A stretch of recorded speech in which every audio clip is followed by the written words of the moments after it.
we have been summoned here by a story or a set of stories. And so let us begin at the beginning. Irile ili nonwa. Garangani wa garangani. Once upon a time, the sun was beating down upon the crowd which sat in almost perfect silence. Women in shawls and colorful head wraps sat on the cow dung floor of the courtyard.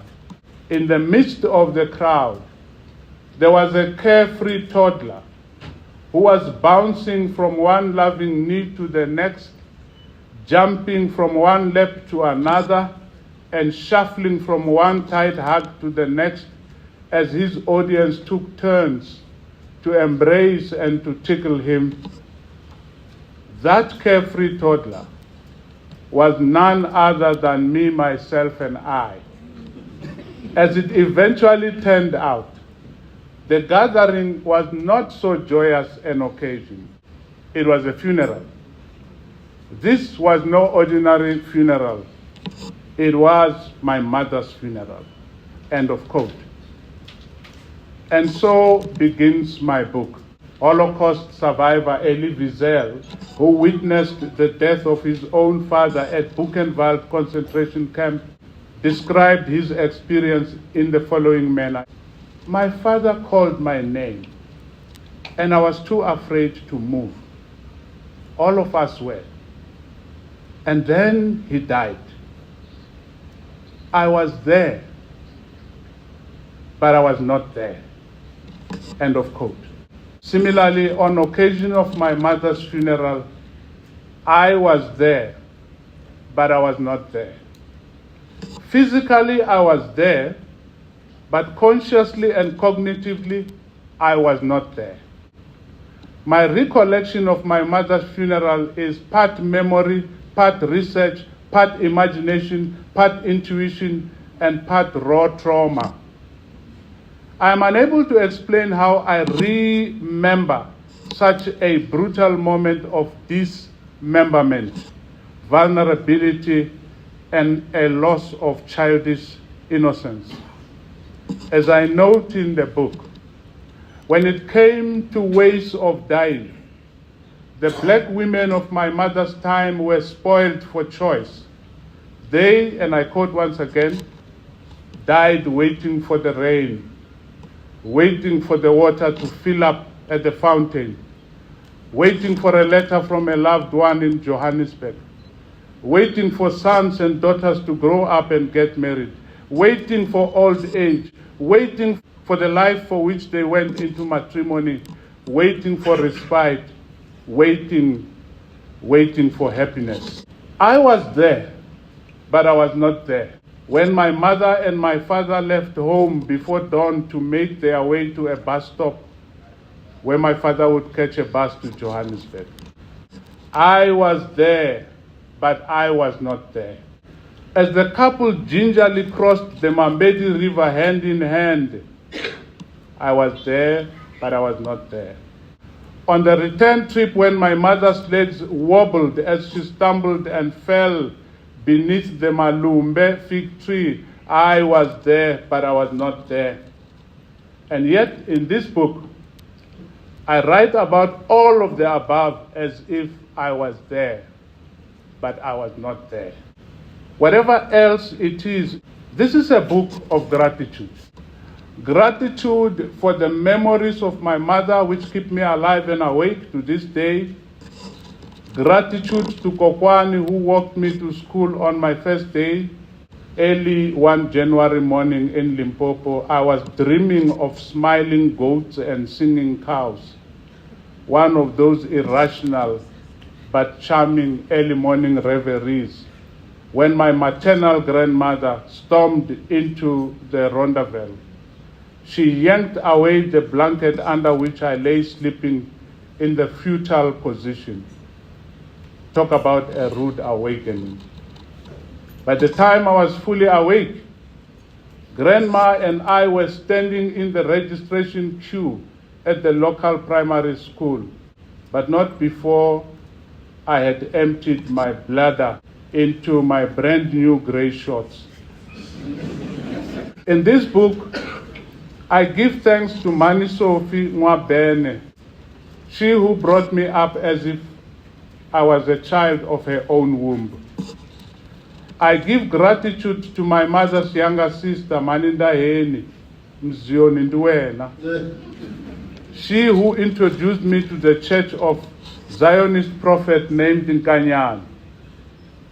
When one day I bent the entire winter's harvest of Rondaville roof thatch that my grandmother had harvested and collected by hand over many months, Prophet Nkanyane came hurrying towards my grandmother and me, his protruding pot belly leading the way, spouting Bible verses and calling out the names of Isaiah, Nehemiah, Zechariah, Maria, Hosea, and Jeremiah, as if these were abracadabras that would put out the fire. But once Grandma had, amid sobs and snuffles, explained the situation and its perpetrator to Nkanyane, Nkanyane wrestled me out of Grandma's loving embrace, and he proceeded to give me a severe hiding. I bless my father and his friends at Middleland Zone 8.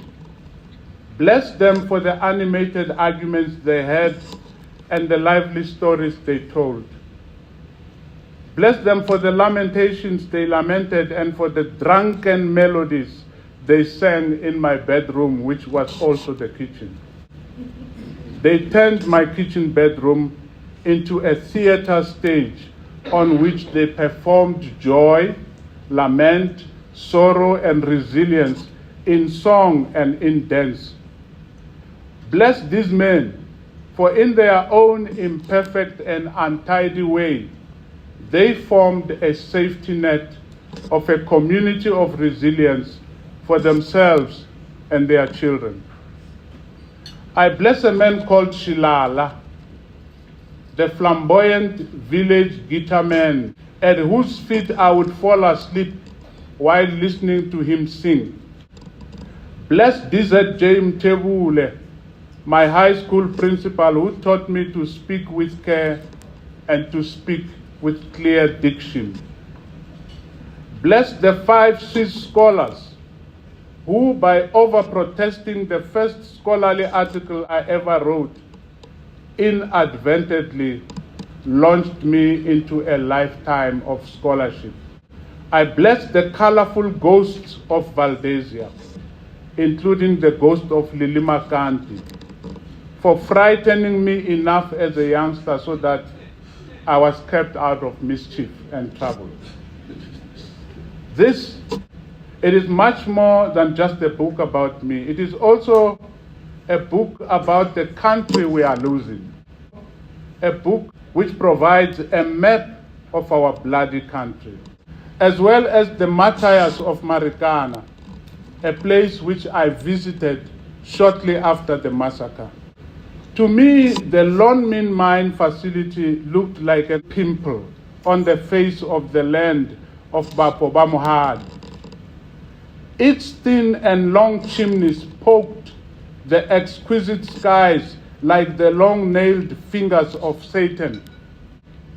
As I approached Vonderkop, the site of the killings, I bowed my head and silently read out the names of the Marikana martyrs. The book is also a lament for the heartless who during COVID-19 pandemic, when our country was walking in the valley of the shadow of death, and while the rest of us were postponing our sorrow till tomorrow, the corrupt were not restraining themselves. They were stealing. This is a book about the multifaceted types of resilience.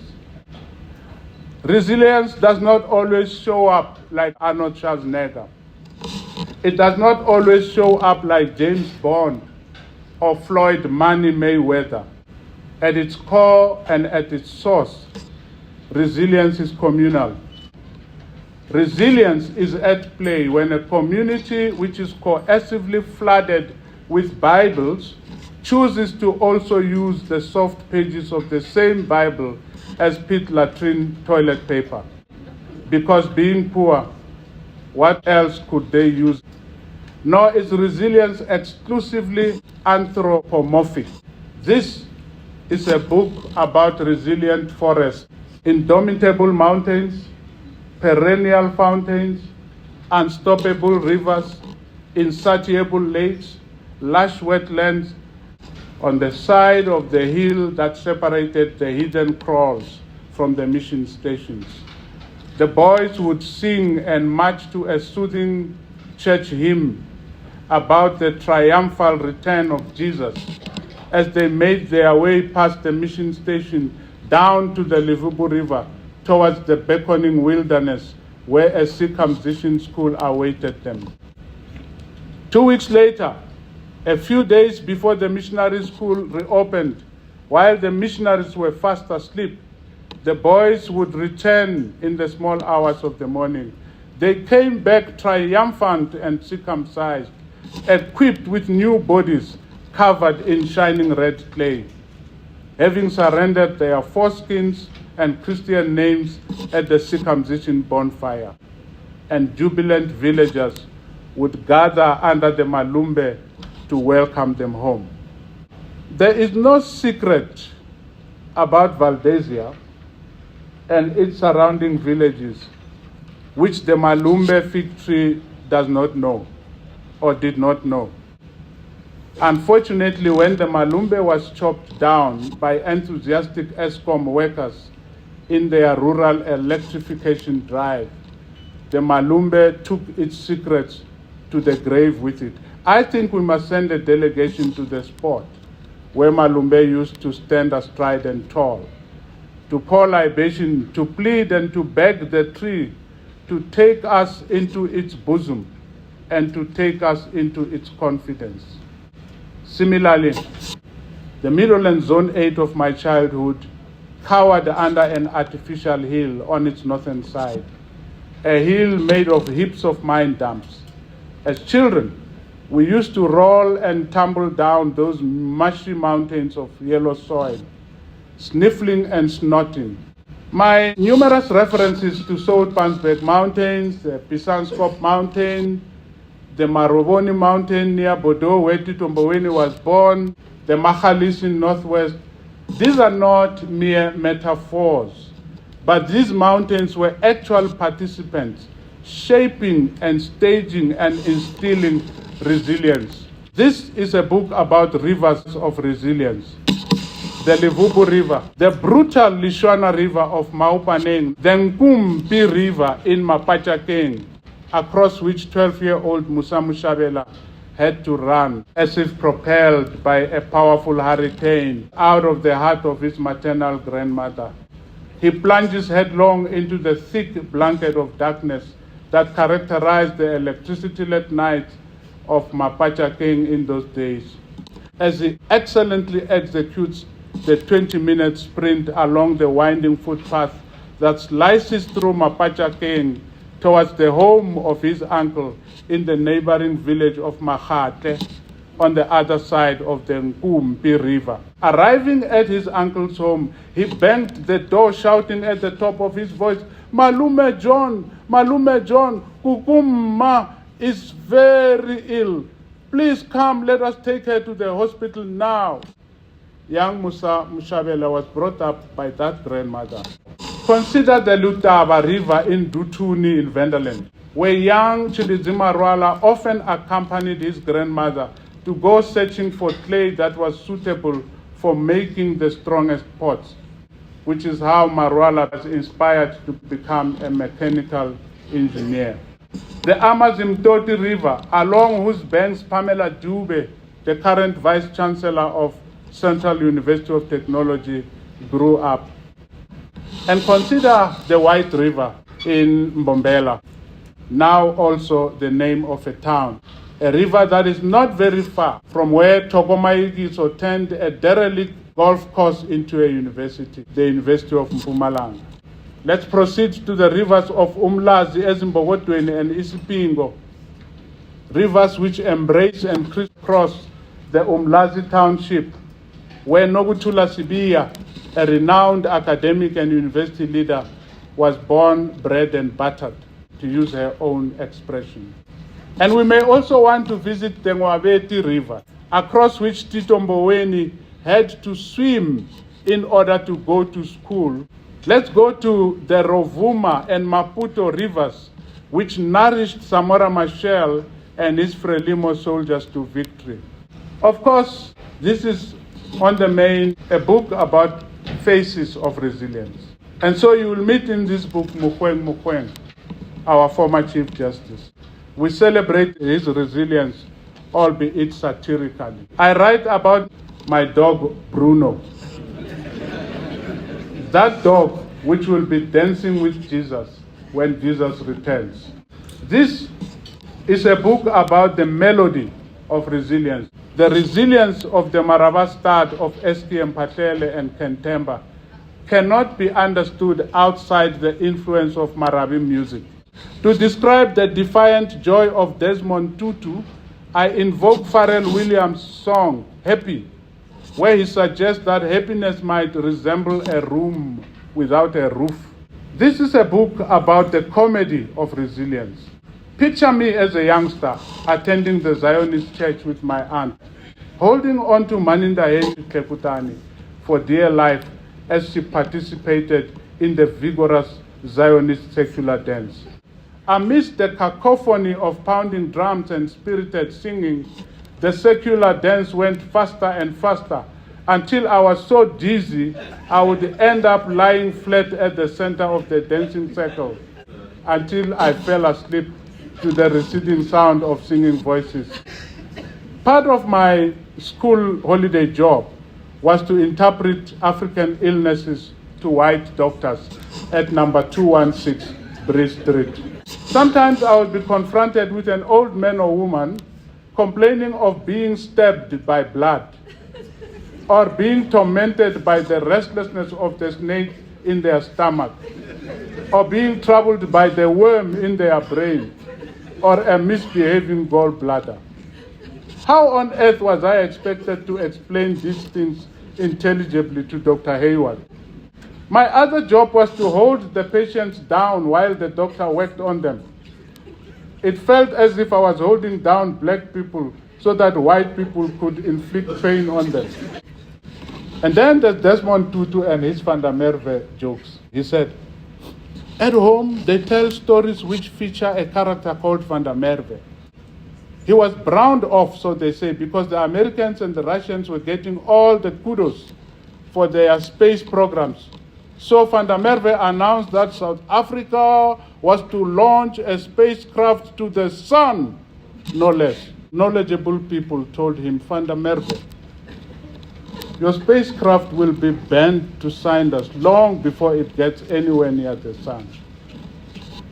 Nothing daunted, Van der Merwe retorted, you don't think we South Africans are stupid? We will launch it at night. The book ends with the chapter titled, The Day I Die. As I walk down to the God-forsaken squatter camp where I will die the death of a victim of violent mob justice, Zimngawane's songs, Mayenzeke, will be the soundtrack. I will not sneeze when petrol is poured over me. Instead, I will snap out of consciousness until in that state I become a toddler again. One moment running happily up and down the Yellow Mountain overlooking Meadowlands, and the next moment running down into the Livobo River. There to live with resilience happily ever after. I thank you.